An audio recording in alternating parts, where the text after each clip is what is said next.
Hello friends, welcome back to my YouTube channel Medico Azlan.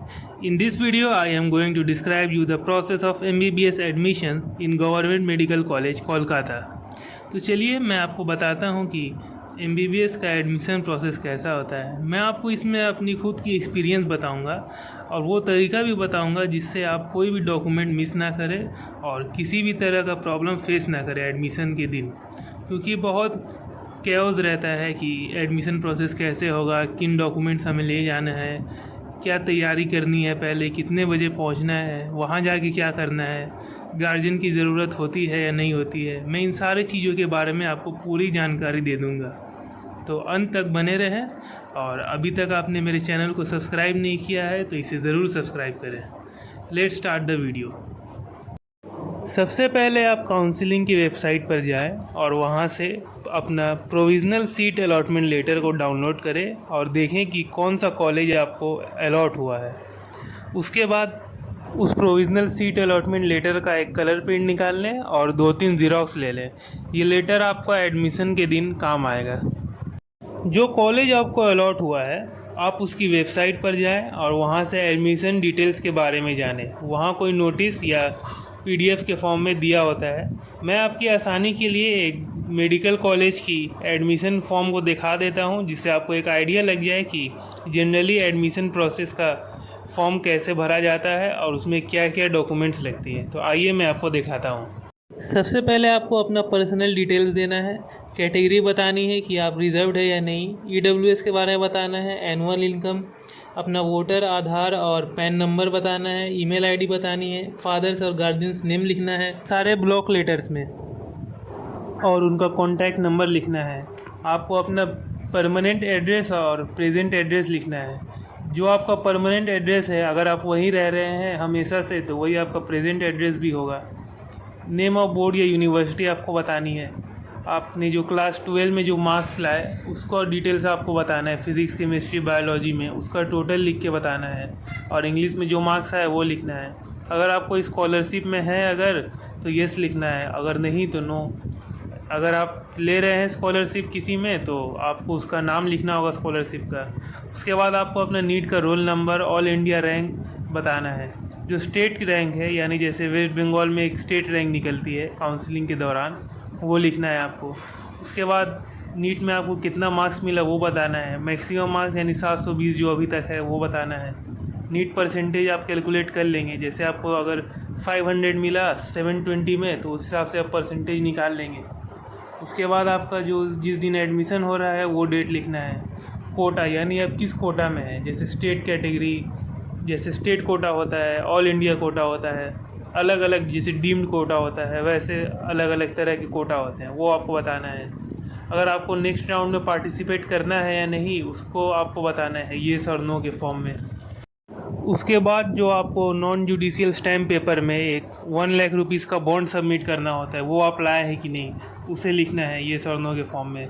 आपने जो medical fitness certificate बनाया था MBBS doctor से, वो आप लाए हैं या नहीं उस पर येस और नो लिखना है। उसके बाद नेक्स्ट पेज पर आते हैं। इसके बाद आपको अपना डोमिसाइल का कैटेगरी बताना है, A1, A2 या B, या अगर आप स्टेट कोटा से अप्लाई कर रहे हैं। उसके बाद आपको जो कैंडिडेट एडमिशन ले रहा है उसका बैंक अकाउंट के बारे में आपको डिटेल्स देना है, कौन सा बैंक है, क्या नंबर है, वो सब लिखना है। उसके बाद आपको कॉलेज की तरफ से एक्नॉलेजमेंट फॉर्म दिया जाएगा कि आप इस कॉलेज में एडमिशन ले रहे हैं, तो आपको इस पर अपना नाम और साइन देना है डेट के साथ। उसके बाद फॉर चेंज ऑफ कॉलेज या कोर्स, यानी आप राउंड 2 या राउंड 3 में अगर कॉलेज चेंज करना चाहते हैं तब आपको ये फॉर्म भरना होगा। अगर आप नो करते हैं willingness for participation in next round पर, तो आपको ये फॉर्म नहीं भरना है। आप जो कॉलेज में एडमिशन लिए वही कॉलेज आपको अलॉट हो जाएगा। इसके बाद आपको एक चेकलिस्ट दी जाएगी जिसमें उन सारे डॉक्यूमेंट्स की लिस्ट होगी जो आपको वहाँ ओरिजिनल और ज़ेरॉक्स कॉपीज़ वहाँ दिखानी है। उसमें आपका सारा डॉक्यूमेंट दिया रहेगा, जैसे NEET UG admit card, seat allotment letter, domicile etcetera. ध्यान रहे कि क्लास 12 की मार्कशीट और सर्टिफिकेट आपके कोर्स के दौरान वहीं जमा रहेगी। तो इससे पहले आप जितने सारे हो सके आप स्कैन कॉपी बना लें और ज़ेरॉक्स रख लें उसका, क्योंकि बीच में वो दिया नहीं जाएगा आपको। वहाँ जो वेरीफाइंग ऑफिसर होगा आपका एक के बाद एक डॉक्यूमेंट देखेगा और यहाँ टिक करेगा। अगर सारे डॉक्यूमेंट्स आपके वैलिड होंगे तो वो लास्ट में यहाँ साइन करेगा। इसके बाद आपको जो ओरिजिनल डॉक्यूमेंट्स जो मैंने बताए वो जमा करना है। इसके बाद आपको, जैसे कि सारे वेस्ट बंगाल के मेडिकल कॉलेजों में होता है, आपको एक एंटी रैगिंग फॉर्म दिया जाएगा, जिसमें आपको ये डिक्लेयर करना होगा कि ना ही आप किसी की रैगिंग लेंगे और ना ही आप रैगिंग बर्दाश्त करेंगे। यहाँ पर आपको अपना डिटेल्स देना है और अपना साइन देना है, और इसके साथ साथ नीचे वाले फॉर्म में आपको अपने गार्जियन की भी सिग्नेचर करवानी है। इसलिए आपका एक गार्जियन जाना एडमिशन के दिन बहुत ज़रूरी होता है। अब मैं आपको फुल एडमिशन प्रोसेस बताता हूँ। देखिए, जो कॉलेज आपको अलॉट हुआ है, आप उसके रिपोर्टिंग डेट और टाइम से कुछ देर पहले ही, मान लीजिए आधे घंटे पहले ही जाकर लाइन लगा दें, क्योंकि वहाँ टोकन सिस्टम होता है। 1 2 3 4 ऐसे सीरियल वाइज स्टूडेंट्स आते हैं और उनका एडमिशन होता है। तो अगर आपका टोकन नंबर पहले मिलेगा तो आपका एडमिशन जल्दी होगा और आपका टाइम भी कम लगेगा। तो उसके बाद आप टोकन ले लें और सारे डॉक्यूमेंट्स को एक जगह ज़ेरॉक्स और एक जगह ओरिजिनल, ज़ेरॉक्स के आप 2 कॉपी लेके जाएं। एक कॉपी तो वो लोग जमा लेंगे और एक एक्स्ट्रा अपने पास रखिएगा। देखिए, जनरल कैटेगरी स्टूडेंट्स के लिए ज़्यादा डॉक्यूमेंट्स नहीं वेरीफाई कराने होते, इसलिए उनमें टाइम कम लगता है। लेकिन जो रिज़र्व कैटेगरी से हैं, उनको अपना caste certificate, income certificate etcetera वो सब दिखाने में थोड़ा वक्त लग जाता है।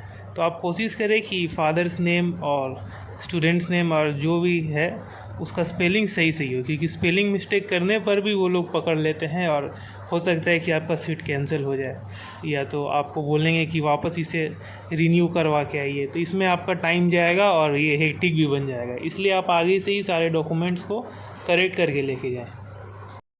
सबसे पहले तो आपको एडमिशन फॉर्म मिलेगा, उसे आप करेक्टली फिलअप करें जैसे मैंने बताया। उसके बाद अपना एक रीसेंट पासपोर्ट साइज़ फ़ोटो लगाए, कलर वो नीट एडमिट कार्ड वाला फ़ोटो से मिलता हुआ हो तो ज़्यादा बेहतर होगा। अपने साथ 4-5 फ़ोटो लेके जाएं, ज़्यादा फ़ोटो पहले दिन नहीं लगता है, मुश्किल से आपको 4 ही लगते हैं, जैसे काउंसिल ने बताया है उतना ही में आपका काम हो जाएगा। बाकी और दिन आइडेंटिटी कार्ड या किसी और फॉर्म में लग सकता है। उसके बाद आप फॉर्म जमा करके लाइन में लग जाएँ। मैं आपको दिखाता हूँ कि मेरा एक्सपीरियंस कैसा रहा। मैं आपको गेट के बाहर की लाइन दिखाऊंगा और अंदर कैसा प्रोसेस था वो भी दिखाऊंगा। ये देखिए, मैं एडमिशन प्रोसेस के लिए बाहर लाइन में खड़ा हूँ। यहाँ गार्जियंस लोग खड़े हैं और मैं यहाँ लाइन में खड़ा हूँ। बिकॉज मैं टाइम से पहले गया था इसलिए मैं लाइन में आगे खड़ा था। यहाँ गार्जियंस लोग हैं और यहाँ मैं हूँ। एडमिशन प्रोसेस के लिए स्टूडेंट के साथ एक गार्जियन ही अलाउड था, लेकिन मैं रिक्वेस्ट करके अपने बड़े भाई को भी लेके गया था। फिर उसके बाद हमें अंदर ले जा के एक लेक्चर थिएटर में बैठाया गया। वहाँ पर हमें फॉर्म मिला, हमने फॉर्म भरा और जैसे टोकन में नंबर दिया हुआ था उस हिसाब से हम लोग गए। पहले हमारा डॉक्यूमेंट वेरिफिकेशन हुआ, चेकलिस्ट पे साइन हुआ। उसके बाद उन लोगों ने मेरी डॉक्यूमेंट्स ओरिजिनल जमा दी, क्लास 12 की मार्कशीट और सर्टिफिकेट। डोमिसाइल उन लोगों ने नहीं लिया। उसके बाद मैंने पेमेंट किया। पेमेंट का प्रोसेस कई कॉलेजों में अलग तरह का होता है, अभी तो कहीं ऑफलाइन मेथड नहीं है। मैंने ऑनलाइन पेमेंट किया था, कार्ड से या यूपीआई से, कैसे भी आप कर सकते हैं। उसके बाद पेमेंट रिसिप्ट निकाल कर वही लोगों ने निकाल दिया था क्योंकि उनके पास प्रिंटर था। उसके बाद मैंने उसे जमा किया। उसके बाद उन लोगों ने मुझे एक गूगल फॉर्म दिया एडमिशन का, यानी जो ऑफलाइन मैंने फॉर्म भरा था उसके साथ साथ एक ऑनलाइन एडमिशन फॉर्म भी होता है, उसे मैंने पूरा फिल किया। उसके बाद उन लोगों ने मुझे एक प्रोविज़नल एडमिशन लेटर दिया, यानी कि आप कंफर्म बताते हुए कि मुझे एडमिशन मिल गया है इस कॉलेज में। वहाँ मैंने साइन किया। उसके बाद एक रजिस्टर था, उसमें मैंने अपना नेम, एड्रेस, सारा डिटेल्स दिया ताकि वो कॉलेज के पास रहे। और आखिर में हमें एक रिसिप्ट कूपन मिला, यानी हमारे जो क्लास 12 के डॉक्यूमेंट सबमिट किए थे उसे जब मैं अपनी कोर्स कंप्लीट होने के बाद लूँगा तो मुझे वो कूपन दिखाना होगा। इस प्रोसेस के दौरान बहुत सारे सीनियर्स भी थे जिन्होंने अपने कॉलेज के बारे में हमें इंट्रोड्यूस किया, हमें सारी चीज़ें बताई, हमें बहुत हेल्प किया बीच में। और कई यूनियन वाले भी आ गए थे। मैंने एडमिशन हॉल में बैठे बैठे एक वीडियो भी बनाया था चुपके से, मैं आपको वो भी दिखा देता हूँ ताकि आपको आइडिया लगे कि वहाँ का माहौल कैसा होता है। कितने सारे स्टूडेंट्स आते हैं, जगह जगह से, दूर दूर से स्टूडेंट्स आते हैं एडमिशन के लिए। चलिए मैं आपको वहाँ का सीन दिखाता हूँ। ये देखिए दोस्तों, मैं अपने गार्जियन के साथ यहाँ बैठा हुआ हूँ लेक्चर थिएटर में और सारा एडमिशन प्रोसेस चल रहा है। स्टूडेंट्स भी हैं, आप देख सकते हैं, सीनियर्स भी हैं जो हमें गाइड कर रहे थे एडमिशन प्रोसेस के दौरान। अलग अलग डिपार्टमेंट भी है। वो दिन थोड़ा हेक्टिक रहा क्योंकि मुझे टाइम बहुत लग गया था एडमिशन कराने में, भीड़ भी बहुत थी, लेकिन लास्ट में मेरा एडमिशन प्रोसेस पूरा सक्सेसफुल रहा। इसी के साथ मेरा वीडियो ख़त्म होता है। मैंने अपनी सारी एक्सपीरियंस को आपसे शेयर किया, तो आप भी मेरे वीडियो को लाइक, सब्सक्राइब और शेयर करें जितना से ज़्यादा हो सके, और कमेंट भी करें ताकि मुझे पता चले कि आपको मेरा वीडियो कैसा लगा। इसी के साथ और नीट से जुड़ी और काउंसलिंग से रिलेटेड सारी जानकारी को पाने के लिए मेरे चैनल पे बने रहें, और मुझे बताएं कि अगर कोई वीडियो आपको चाहिए तो मैं उस पर ज़रूर वीडियो बनाऊंगा। Thank you.